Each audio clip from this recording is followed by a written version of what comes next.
যে একদিন দুই ব্যক্তি একটা গ্রামের মধ্য দিয়ে যাচ্ছে। এই হাদিসটা কিতাবুত তাওহীদ গ্রন্থের মধ্যে আছে। দুইজন ব্যক্তি একটা গ্রামের মধ্য দিয়ে যাচ্ছে। সেই গ্রামের মানুষরা মূর্তি পূজারী। তো ওদের পথ আটকে দিল, দিয়ে বললো যে তোমরা যেতে পারবে না সামনে যতক্ষণ না আমাদের এই দেবতার সামনে কিছু না কিছু উৎসর্গ করছো। ঠিক আছে? একজন বললো যে আমি কিচ্ছু দিতে পারবো না, কারণ আমি তাওহীদপন্থী মানুষ, আমি কিছু দিব, আমি কোনো মূর্তির সামনে কোনো নজর মানত পেশ করবো।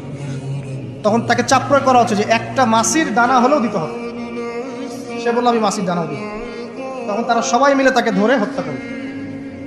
নবী সাল্লাল্লাহু আলাইহি ওয়াসাল্লাম বলছেন এই ব্যক্তি জান্নাতে চলে গেল। আর যে দ্বিতীয় বন্ধু, সেই বন্ধু বলছে আমার কাছে কিছু দেওয়ার নাই। তখন তাকে ফোর্স করা হচ্ছে একটা মাছি হলেও দিতে হবে। তখন সে একটা মাছি কুরবানি করল, ওই স্ট্যাচুর জন্য একটা মাছি উৎসর্গ করলো। নবী সাল্লাল্লাহু আলাইহি ওয়াসাল্লাম বলছেন এই মাছিটা উৎসর্গ করার কারণে সে জাহান্নামে চলে গেছে। আমি কিভাবে বুঝাবো আপনাকে শিরক আর তাওহীদ কি জিনিস?